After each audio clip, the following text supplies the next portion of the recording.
వచనం నుంచి 9వ వచనం వరకు రాజ్యపు ప్రధానులు, సేనాధిపతులు, అధిపతులు, మంత్రులు, సంస్థానాధిపతులు అందరూ కూడి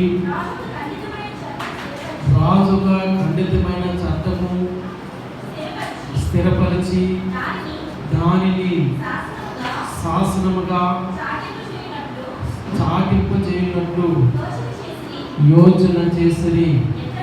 ఎట్లనగా 30 దినముల వరకు నీ యొద్ద తప్ప మరి ఏ దేవుని యొద్దనైనను మానవుని యొద్దనైనను ఎవడును ఏ మనవి చేయకూడదు.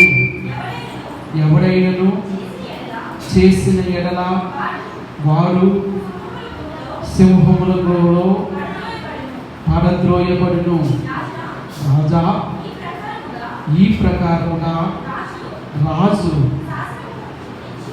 శాసనము ఒకటి పుట్టించి మాదీయుల యొక్కయు పారసీకుల యొక్కయు పద్ధతిని అనుసరించి స్థిరమగు శాసనముగా ఉంటున్నట్లు దాని మీద సంతకము చేయమని మనవి చేసిరి. కాగా రాజుకు దర్యావేషు శాసనము వ్రాయించి సంతకము చేసెను. ప్రార్థన చేసుకున్నాము. పరిశుద్ధుడైన తండ్రి, ప్రేమ కలిగిన ఆయన వందనాలు చెల్లిస్తూ ఉన్నాను. జీవము కలిగిన తండ్రి, జీవాధిపతి, కృతజ్ఞతలు చెల్లిస్తూ స్థుతిస్తూ ఉన్నాను. మహాగరుడ, మహోన్నతుల, సర్వశక్తి మంతుల వందనాలు చెల్లిస్తూ ఉన్నాను. ఈ పరిశుద్ధ పునరుత్థాన దినములో మీ పాద సన్నిధిలో చేరి మిమ్మల్ని స్తుతించి ఆరాధించి తండ్రి మీ వాక్యం నుంచి నేర్చుకోవడానికి మేము ఎదురు చూస్తూ ఉంటుండగా తండ్రి మీరు మాతో మాట్లాడమని ప్రార్థన చేస్తూ స్థుతిస్తూ ఉన్నాను. వాక్యం అనే ఈ రొట్టెను మీ చేతులకు అప్పగించుకుంటూ ఉన్నాను ప్రభా. మీరే మాకు విరిచి వడ్డించుకొని ప్రార్థన చేస్తూ కృతజ్ఞతలు చెల్లిస్తూ స్తుతిస్తూ ఉన్నాను. మహిమ, ఘనత, స్తుతి, ప్రభావం మీకే ఆరోపించుకుంటూ కృతజ్ఞతలు చెల్లిస్తూ స్థుతిస్తూ మీ దయించుకొని ప్రార్థన చేస్తూ యేసుక్రీస్తు నామములో స్తుతించి ప్రార్థిస్తూ ఉన్నాను, కొనియాడుతూ ఉన్నాను, ఘనపరుస్తూ ఉన్నాను. జీవం గల పరమ తండ్రి, ఆమేన్, ఆమేన్. ప్రభువును రక్షకుడైన యేసుక్రీస్తు నామములో మీ అందరికీ శుభములు తెలియజేస్తూ ఉన్నాను. ఈ ఆరాధన దినములో దేవుని సన్నిధిలో చేరి ఈ విధంగా స్తుతించి ఆరాధించుటకు దేవుడు మనకిచ్చిన భాగ్యాన్ని బట్టి దేవుని స్తుతిస్తూ ఉన్నాను. దానియేలు గ్రంథాన్ని ధ్యానం చేస్తూ ఉన్నాము. దానియేలు గ్రంథంలో ప్రాముఖ్యమైన విషయము దేవుని రాజ్యము స్థాపించబడట. ఎందుకంటే ఆయా రాజ్యాలు వెలసాయి, ఆయా రాజ్యాలు అంతరించిపోయాయి. దేవుని రాజ్యం మాత్రము శాశ్వతమైనదని ప్రియులారా దానియేలు గ్రంథం ద్వారా మనము గ్రహిస్తూ ఉన్నాము. దేవుని నామానికి మహిమ కలుగును గాక. దానియేలు గురించి ఆయన సహచరులు కొట్టుపడిన సంగతి గత వారంలో మనం చూసాం. అయితే ప్రియులారా దానియేలుకు ఒక పద్ధతి ఉంది. ఆ పద్ధతిని అనుసరించి దానియేలు జీవిస్తూ ఉన్నట్లుగా మనం చూసి ఉన్నాము. ప్రియులారా గత వారంలో మనం చూసాము, దేవుని పిల్లలైన మనకు ఒక పద్ధతి ఉండాలి. దేవుని పిల్లలమైన మనకు ఒక విధానం ఉండాలి. దేవుని పిల్లలమైన మనకు ఒక పద్ధతి అనేది, ఒక ప్రిన్సిపల్ అనేది, ఒక నియమం అనేది ఉండాలి. దేవుని నామానికి మహిమ కలుగును గాక. ఒక పద్ధతి చొప్పున మనము జీవించాల్సిన అవసరత ఎంతైనా ఉందని ప్రభు పేరట నేను మీకు తెలియజేస్తూ ఉన్నాను. ఉదయకాల సమయంలో కీర్తన వాక్య భాగాన్ని ధ్యానం చేస్తూ ఉండినప్పుడు ప్రియులారా యథార్థతని గురించి మనం చూసుకున్నాము. యథార్థమైన జీవితము దేవునికి కావలసి ఉన్నది. దేవుని నామానికి మహిమ కలుగును గాక. దానియేలు గురించి గత వారములో మనం చూసి ఉన్నాము ప్రియులారా. ఆయన యథార్థముగా ప్రవర్తిస్తూ ఉన్నాడు. ఆయనలో వ్యతిరేకత చూపించడానికి ఏ లోపము కూడా కనిపించలేనట్లుగా దేవుని వాక్యంలో మనం చూసాం. అయితే ఆయన సహచరులు మాత్రము ఏదో ఒక విధంగా తప్పు చూపెడదామా, ఏదో ఒక విధంగా దోషం చూపెడదామని ప్రయత్నములు చేస్తూనే ఉన్నారు. చివరికి వారు సక్సెస్ అయ్యారండి. అదేంటంటే వారందరికీ తెలుసు దానియేలు ప్రతిదినం కూడా ప్రార్థన చేసే వ్యక్తిని, తన పద్ధతి ప్రకారము దేవునికి ప్రార్థన చేసే వ్యక్తిని వారు ఎరిగి ఆయన మీద కుట్ర పన్ని అంటూ ఉన్నారు. రాజు దగ్గరికి వెళ్ళి ఒక శాసనాన్ని పుట్టిస్తూ ఉన్నారు. రాజుకు తప్ప ఏ దేవుడికైనా ఏ మనుషునికైనా నమస్కారం చేయకూడదని ఒక శాసనము రాజు చేత వారు పుట్టిస్తూ ఉన్నారు. రాజు కూడా దాన్ని మెచ్చుకొని ఆ శాసనం చేసినట్లుగా దేవుని వాక్యంలో మనం చూస్తూ ఉన్నాం. దేవుడి నామానికి మహిమ కలుగును గాక. హల్లెలూయా, హల్లెలూయా. శాసనం చేయబడింది. రాజుకు తప్ప మరి ఎవరికి మనం చేయకూడదు, రాజుకు తప్ప మరి ఎవరికి ప్రార్థన చేయకూడదు. 10వ వచనం చదువుదాం. ఇంటి శాసనము సంతకము చేయబడినని దానియేలు తెలుసుకొనినను అతడు తన ఇంటికి వెళ్ళి యథాప్రకారముగా అనుదినము ముమ్మారు మోకాలుని తన ఇంటి పైగది కిటికీలు యెరూషలేము తట్టునకు తెరువబడి ఉండగా తన దేవునికి ప్రార్థన చేయించు ఆయనను స్తుతించుచు వచ్చెను. దేవుని నామానికి మహిమ కలుగును గాక. రాజు ఆజ్ఞించాడు కదా, శాసనమైంది కదా అని దానియేలు బెదిరిపోలేదండి. తన ధైర్యాన్ని వీడిపోలేదు. ఇంకో మాటలో చెప్పాలనుకున్నట్లయితే తన పద్ధతిని దానియేలు మార్చుకోలేదు. ప్రియులారా, పరిస్థితులు మన మీదకి వచ్చినప్పుడు, పరిస్థితులు మారుతూ ఉన్నప్పుడు ప్రియులారా మనము రాజీ పడిపోతూ ఉంటాం. అయ్యో ఈ పరిస్థితి ఈ విధంగా వచ్చింది కనుక నా పద్ధతి మార్చుకుంటే బాగుండునేమో అని అనుకుంటూ ఉంటాం. కానీ దానియేలు లాంటి జయించే వ్యక్తులు వారి పద్ధతులను మార్చుకోరు. దేవుని నామానికి మహిమ కలుగును గాక. అక్కడున్న పరిస్థితులను బట్టి రాజీ పడట్లేదు.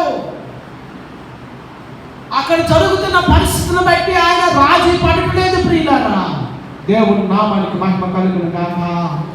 తన పద్ధతి చెప్పున ఆ కిటికీలు యెరూషలేము వైపు తెరువబడి ఉంటుండగా దినానికి 3 సార్లు ముమ్మారు ఆయన దేవుణ్ణి స్తుతిస్తూ ప్రార్థిస్తూ ఉన్నాడు. దేవుని నామానికి మహిమ కలుగును గాక. హల్లెలూయా. ప్రియమైన దేవుని సంగమా, దైవ పిల్లలారా, మీ అందరికీ ప్రభు పేరట నేను తెలియజేస్తున్నటువంటి మాట, పరిస్థితులు మారుతూ ఉన్నాయని, పరిస్థితులు స్థితిగతులు మారుతూ ఉన్నాయని మన పద్ధతిని మార్చుకోవాల్సిన అవసరం మనకి లేదు. దేవుని నామానికి మహిమ కలుగును గాక. పరిస్థితులు మారుతూ ఉన్నాయని రాజీ పడాల్సిన అవసరం లేదు. దేవుణ్ణి స్తుతించడానికి పద్ధతి, దేవుణ్ణి ఆరాధించుట దేవుని నీకు ఇచ్చినటువంటి పద్ధతి, దేవుని వాక్యాన్ని చదవటము దేవుని నీకు ఇచ్చినటువంటి పద్ధత. అయితే పరిస్థితులు మారుతూ ఉన్నాయని నీ పద్ధతుల విషయంలో రాజీ పడాల్సిన అవసరం లేదని ప్రభు పేరట నేను మీకు తెలియజేస్తూ ఉన్నాను. దేవుని నామానికి మహిమ కలుగును గాక. హల్లెలూయా, హల్లెలూయా, హల్లెలూయా. రాజీ పడాల్సిన అవసరం లేదు ప్రియులారా. ఎందుకంటే నీవు సేవిస్తున్న దేవుడు సజీవుడు. సరే, కుట్ర పడడంలో దానియేలు యొక్క స్నేహితులు, దానియేలు యొక్క సహచరులు విజయం పొందారండి, శాసనం చేయించారు. అటువంటి పరిస్థితి, అటువంటి శాసనం చేయబడిందని దానియేలు తెలిసినప్పటికీ కూడా రాజీ పడకుండా దినానికి ముమ్మారు ప్రార్థన చేయడం అనేది క్రైస్తవ జీవితంలో మనం నేర్చుకోవలసినటువంటి చాలా ప్రాముఖ్యమైన పాఠమని ప్రభు పేరట మీ అందరికీ తెలియజేస్తూ ఉన్నాను. సరే, వాళ్ళు ఏమాత్రము వెయిట్ చేయట్లేదు. ఎప్పుడైతే దానియేలు తన పద్ధతి ప్రకారము ప్రార్థన చేస్తూ ఉన్నాడో, ఆరాధన చేస్తూ ఉన్నాడో, యెరూషలేము వైపు కిటికీలు తెరవబడి దేవుని స్తుతిస్తూ ఉన్నాడో, దేవుని ఆరాధన చేస్తూ ఉన్నాడో, ఆ సంగతి వారందరూ గ్రహించి రాజు దగ్గరికి పరుగుని వెళ్ళి రిపోర్ట్ చేస్తూ ఉన్నారు. రిపోర్ట్ చేస్తే రాజుగారు ఆ సంగతి విని ఎంతగానో వ్యాకుల పడినట్లుగా దేవుని వాక్యంలో మనకు కనబడతా ఉంది. దేవుని నామానికి మహిమ కలుగును గాక. హల్లెలూయా, హల్లెలూయా. 14వ వచనం ఒకసారి చదువుదాం దయచేసి. ఎవరైనా చదవండి 14వ వచనము. రాజు ఈ మాట విని బహుగా వ్యాకులపడి దానియేలును రక్షింపవలెనని తన మనస్సును దృఢం చేసుకుని సూర్యుడు అస్తమించు వరకు అతని విడిపించుటకు ప్రయత్నము చేసెను. దేవుని నామానికి మహిమ కలుగును గాక. హల్లెలూయా, హల్లెలూయా. శాసనం చేయబడింది. ఆ శాసనం యొక్క సారాంశం ఏంటంటే, రాజును తప్పించి ఇంకే దేవుణ్ణైనా ఇంకే మనుషున్నైనా ప్రార్థన చేసినట్లయితే అటువంటి వ్యక్తిని సింహపు బోనులోకి విసిరివేయబడాలనేది రాజు శాసనము. ఇటువంటి శాసనము చేయబడిందని తెలిసి కూడా దానియేలు దినానికి ముమ్మారు ప్రార్థన చేస్తూ ఉన్నాడు. తన పద్ధతిని మార్చుకోలేదు, తన విధానాన్ని మార్చుకోలేదు, తన నియమాన్ని మార్చుకోలేదు, దేవుని విషయంలో రాజీ పడట్లేదు. దానియేలు ప్రార్థన చేస్తూ ఉన్నాడు. ఈ సంగతి రాజులకు తెలియచేయబడింది. అయితే తన పద్ధతి చెప్పున, తనిచ్చినటువంటి ఆ శాసనం చెప్పున దానియేలు సింహంలో పడవలసి ఉంటుండగా దానియేలు విషయమై రాజు చింతిస్తూ ఉన్నాడు. హల్లెలూయా, హల్లెలూయా.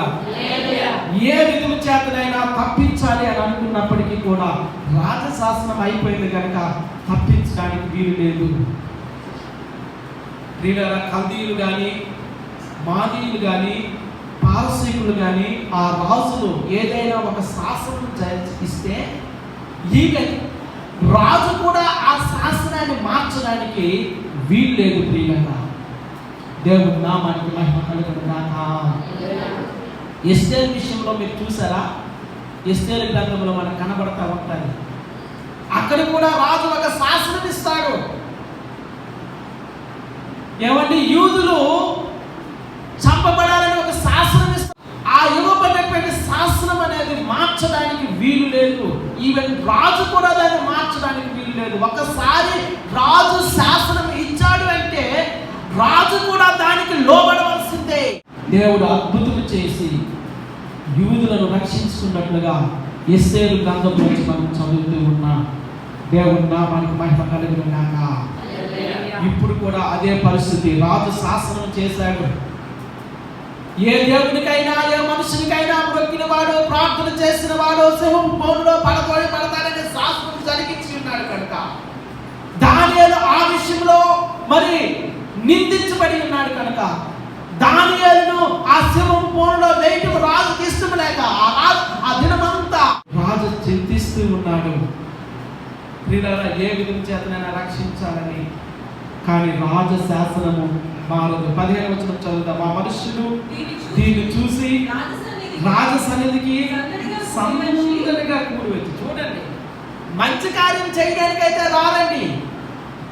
ఏదైనా ఒక చెడ్డ కార్యం చేయాలంటే అందరూ సందడిగా కూడి వెళ్తూ ఉంటారు. ఆర్భాటంతో ఉత్సాహంతో వెళుతూ ఉంటారు.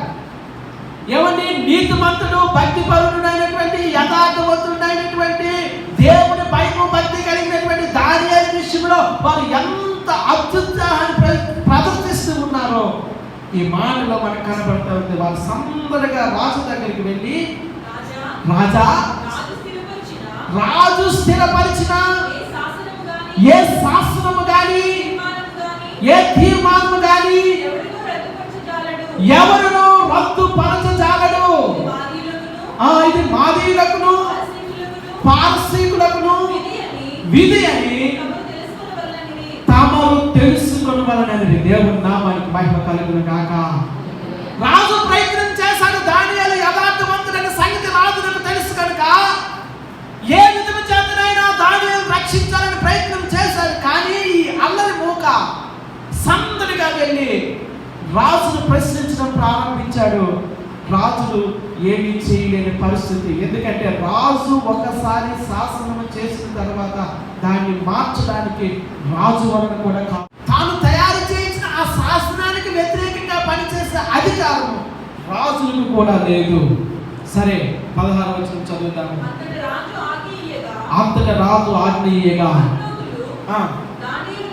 దానియేలును పట్టుకొని సింహముల గుడిలో పడద్రోయగా రాజు ప్రియులారా, ఈ మాట చాలా జాగ్రత్తగా ఆలోచించుతాను. రాజు చెప్తున్న మాట. రాజు ఈ విధంగా అంటున్నాడు దానియేలు గురించి, నీవు అనుదినము తప్పక సేవించుచున్న నీ దేవుడే నిన్ను రక్షించునని దానియేలుతో చెప్పాను. దేవుని నామానికి మహిమ కలుగును గాక. రాజు రక్షించాలని ప్రయత్నం చేశాడు, కానీ రాజు వలన కాలేదు ప్రియులారా. కానీ రాజు దానియేలుతో ఒక మాట అంటున్నాడు. ఈ మాట చదివినప్పుడు దానియేలు పట్ల రాజు నాకు ఎటువంటి అభిప్రాయం ఉందో, దానియేలు సేవిస్తున్నటువంటి ఆ దేవుని యొక్క రాజు నాకు ఎటువంటి అభిప్రాయం ఉందో మనకు స్పష్టంగా అర్థమవుతూ ఉంది. రాజు అంటూ ఉన్నాడు, నీవు అనుదినము తప్పక సేవించుచున్న నీ దేవుడే నిన్ను రక్షించునని దానియేలుతో చెప్పాడు. దేవుని నామానికి మహిమ కలుగును గాక. దానియేలు, నీవు అనుదినము సేవిస్తూ ఉన్నావు కదా, నీవు అనుదినము ప్రార్థన చేస్తూ ఉన్నావు కదా, నీవు అనుదినము పూజిస్తూ ఉన్నావు కదా, నీవు అనుదినము గణపరుస్తూ ఉన్నావు కదా, నీవు అనుదినము స్తుతిస్తూ ఉన్నావు కదా. ఎటువంటి పరిస్థితి వచ్చినా, ఎటువంటి స్థితి వచ్చినా, ఎటువంటి సందర్భం వచ్చినా నీవు తప్పక మానక నీ దేవుణ్ణి ఆరాధిస్తూ ఉన్నావు కదా. అలాగా ఆరాధిస్తున్న నీ దేవుడే నిన్ను రక్షించును. దేవుని నామానికి మహిమ కలుగును గాక. హల్లెలూయా. ఒక మాట ప్రియమైన సహోదరుడా సహోదరి, అనుదినము దేవుని నువ్వు సేవిస్తూ ఉన్నావా? వారానికి ఒక్కరోజు అండి ఆదివారం. అది కూడా ఉదయం 8 గంటలకి 9 గంటలకి లేచి సిద్ధపడి ఎక్కడో బూజు పట్టేసిన బయట బల్ల మీద నుంచి తీసి దులుపుకొని ఏమంటే దేవుని సన్నిధిలోకి వచ్చి కనబడుతూ ఉన్నావా? దేవుని నామానికి మహిమ కలుగును గాక. నీ దేవుని నీవు అనుదినము ఆరాధిస్తూ ఉన్నావా? ప్రియులారా, ఈ లాక్డౌన్ విషయంలో చాలా ఆశీర్వాదకరమైన సంగతి ఏంటంటే ప్రతిరోజు సాయంకాలం ప్రార్థన, కుటుంబ ప్రార్థన చాలా ఆశీర్వాదకరమైన అనిపిస్తాము. ఏమేమి హల్లెలూయా. అది లాక్డౌన్ ముగించిన, కోవిడ్ వైరస్ వెళ్ళిపోయిన ఈవినింగ్ ప్రేయర్ మాత్రం కంటిన్యూ అవుతూ ఉంటాయి. దేవుని నామానికి మహిమ కలుగును గాక. హల్లెలూయా. మీలో కుటుంబాలన్నీ ఏకీభవిస్తున్నాయి. కొన్ని కుటుంబాలు కొన్నిసార్లు ఏకీభవించట్లేదు. పర్వాలేదు, నేను దాన్ని తప్పు పట్టట్లేదు. అవకాశం ఉన్న కొలది సాయంకాలపు ప్రార్థనలో మీరు ఏకీభవించాలని ప్రభు పేరట మీ అందరికీ తెలియజేస్తూ ఉన్నాము. అనుదినము దేవుణ్ణి సేవించుట దేవుడు మనకి ఇచ్చినటువంటి ఆధిక్యత. దేవుని నామానికి మహిమ కలుగును గాక. ఏదో పండగకో, ఏదో ఒక కార్యక్రమానికో, ఏదో ఒక మీటింగ్కో, ఏదో ఒక ఆదివారం పూటో, లేదా మరొక రోజునో దేవుణ్ణి ఆరాధించి దేవుణ్ణి సేవించడం కాదండి. అనుదినము దేవుణ్ణి సేవించేటువంటి ఆ ఆధిక్యత దేవుడు మనకి ఇచ్చి ఉన్నాడు. ఆ అలవాటు, ఆ పద్ధతి మనము నేర్చుకోవలసి ఉన్నది. దేవుని నామానికి మహిమ కలుగును గాక. రాజు అంటూ ఉన్నాడు, నీవు అనుదినము సేవిస్తున్నటువంటి నీ దేవుడే నిన్ను రక్షించును గాక. ఆమేన్. హల్లెలూయా, హల్లెలూయా, హల్లెలూయా. దానియేలును ఆ సింహపు బోనులో పడేశారు. రాజుగా ఆ రాత్రి నిద్ర పట్టలేదు. జరగవలసినటువంటి ఆ కార్యక్రమాలన్నింటినీ కూడా రాజు నిలిపివేయించాడు. ఆయన బాధపడుతూ ఉన్నాడు. ఎందుకంటే దానియేలు నీతిమంతుడు, యథార్థవంతుడు. ఒక నీతిమంతుడైన వ్యక్తిని, యథార్థవంతుడైన వ్యక్తిని అయ్యో నా శాసనము ద్వారా ఆయనకు కష్టం కలిగించేటట్లుగా ఆయన్ను సింహపురంలో వేసామే అనే బాధ రాజు మైండ్ తొలుస్తా ఉంది. ఆ రాత్రి అంతా ఎటువంటి సంబరం జరగలేదు. ఆ రాత్రి అంతా రాజుకి నిద్ర పట్టలేదు. ఉదయాన పెందలకర ఆయన దానియేలును దర్శించడానికి వస్తూ ఉన్నాడు. ఆ మాటలు చదువుతాము. 20వ వచనం చదవండి. తెల్లవారుజామున 19వ వచనం. తెల్లవారుజామున లేదా 19వ వచనం చదవండి. తెల్లవారుజామున రాజు వేగిరమే లేచి సింహముల గుహ దగ్గరకు త్వరపడిపోయెను. అతడు ఆ గుహ దగ్గరకు రాగానే దుఃఖ స్వరముతో దానియేలును పిలిచి ఆయన అంటున్న మాట అందరూ జాగ్రత్తగా ఆలకించండి. రాజు చెప్తున్న మాట సామాన్యమైన మనిషి కాదండి. అప్పుడుండే సామ్రాజ్యాల్లో ఉన్నత సామ్రాజ్యానికి చక్రవర్తిగా ఉంటున్న రాజు చెప్తున్న మాట, జీవము గల దేవుని సేవకుడు అయిన దానియేలు. దేవుని నామానికి మహిమ కలుగును గాక. ఒకసారి గట్టిగా హల్లెలూయా చెబుదామా?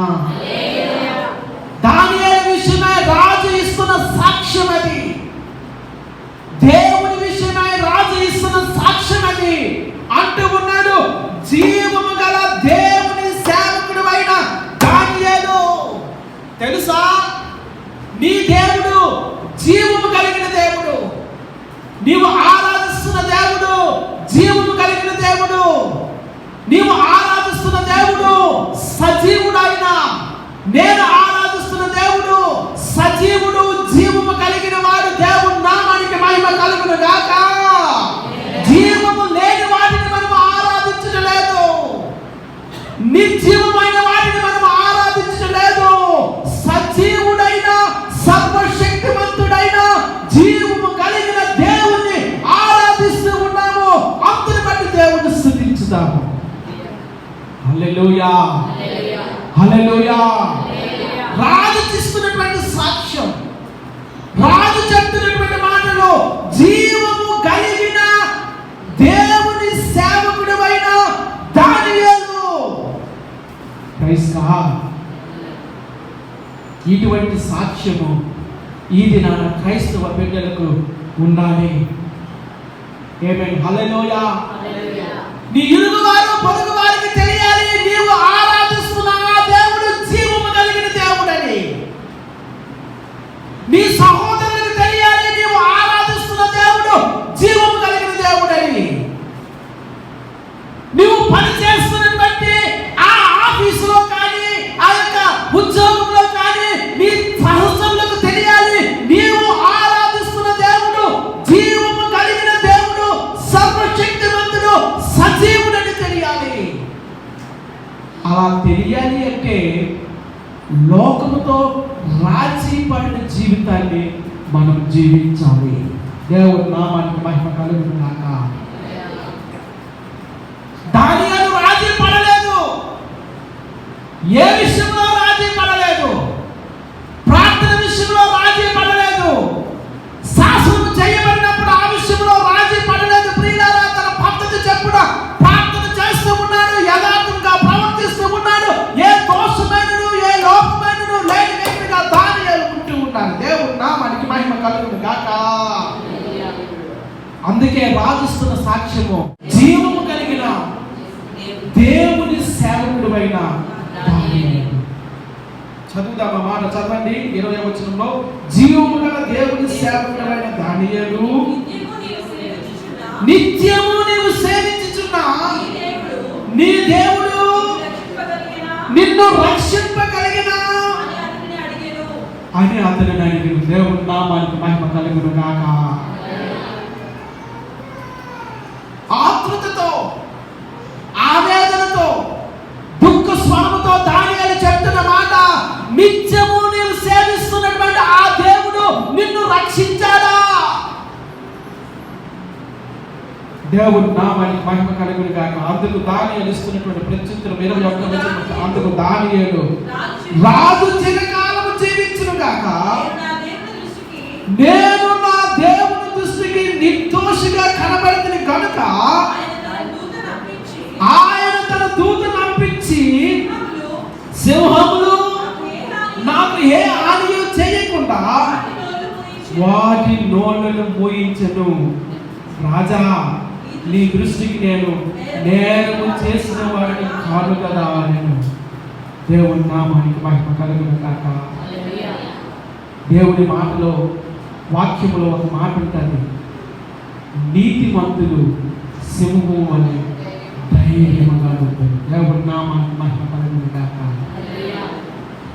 నీతిమంతుడు అయితే, యథార్థవంతుడు అయితే, దేవుని పద్ధతిని కలిగి ఉన్నవాడు అయితే, దేవుని ప్రార్థించేవాడు అయితే, దేవుని స్తుతించేవాడు అయితే, సింహముల బోనులోకి నెట్టివేసిన ప్రియులారా ధైర్యముగా ఉండగలుగుతాము.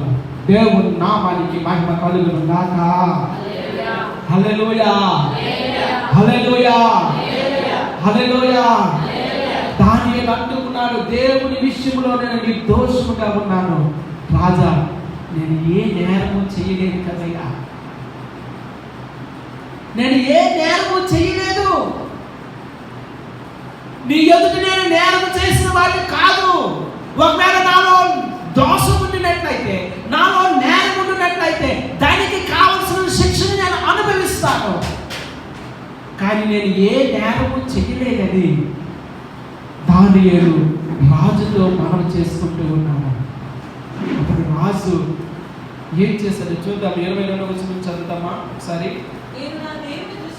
నేను నా దేవుని దృష్టికి నిర్దోషిగా కనబడితిని కనుక ఆయన తన దూతను పంపించి సింహములు నాకు ఏ హాని చేయకుండా వాటి నోళ్ళు మూయించెను. రాజా, నీ దృష్టికి నేను నేరము చేసిన వాడిని కాదు కనుక అని. 23వ వచనం. రాజు ఇందుని గురించి అతి సంతోషపడుతుడై దానియేలును గుహలో నుండి పైకి తీయుడని ఆజ్ఞయ్యగా భట్రోతులు దానియేలును బయటికి తీసి అతడు తన దేవుని యందు భక్తి గలవాడైనందున అతనికి ఏ హానియు కలుగలేదు. దేవుని నామానికి మహిమ కలుగును గాక. తన దేవుని యందు భక్తి కలవాడు కనుక అతనికి ఏ హాని కలుగలేదు. దేవుడు నిన్ను కాపాడుతాడు. భయంకరమైన పరిస్థితుల్లో దేవుడు నిన్ను కాపాడుతాడు. ఎటువంటి సిచ్యువేషన్స్ నీ చుట్టూ అలుముకున్నప్పటికీ, ఎటువంటి తెగులు నీ గుడారం చుట్టూ వచ్చినప్పటికీ, ఎటువంటి ఆపద నీ ప్రక్కనే పొంచి ఉన్నప్పటికీ, దేవుని వాక్యంలో మనం చూస్తూ ఉన్నాము, దేవుని కాపుదల మనతో ఉంది. దేవుని నామానికి మహిమ కలుగును గాక. హల్లెలూయా, హల్లెలూయా.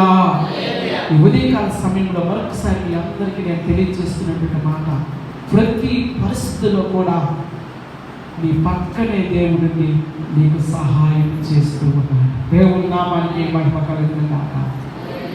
తర్వాత రాజు ఎవరైతే దానియేలును ఆ సింహం బోనులో పడవేశారో వారందరినీ పిలిపించి ఏమండి ఆ భార్యలను పిల్లలతో సహా వారిని అందరినీ ఆ సింహపు బోనులో పడవేశారండి. చూద్దాం, ఆ మాట చదువుతాము. చూడండి. రాజు ఆజ్ఞయ్యగా దానియేలు మీద నింద మోపిన మనుషులను వారు తోడుకుని వచ్చి ఈ సింహపు గుహలో పడద్రోసిరి. వారిని, వారి కుమారులను, వారి భార్యలను పడద్రోసిరి. వారు ఆ గృహ అడుగులకు రాకమునిపే సింహమును పాలైరి. సింహములు వారి ఎముకలను సహితము పగులు కొట్టి పొడి చేశారు.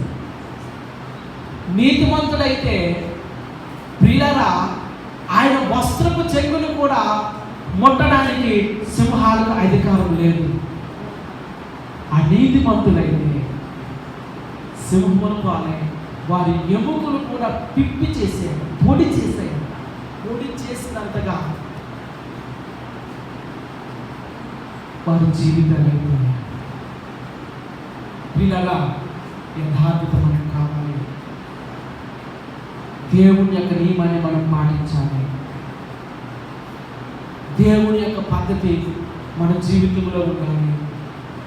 ఏ పరిస్థితి అయినా రాజీ పడే అవకాశము, రాజీ పడకూడదు. ఏ పరిస్థితి అయినా కానీ దేవుని కొరకు నిలబడాలి. అలా నిలబడితే రాజు చివరికి ఏమన్నాడు? ఆ మాట చదివేసి నేను ముగిస్తాను. చూడండి, 26వ వచనం ఒకసారి చదివేసి మనం ముగించుకుందాం. 26వ వచనం,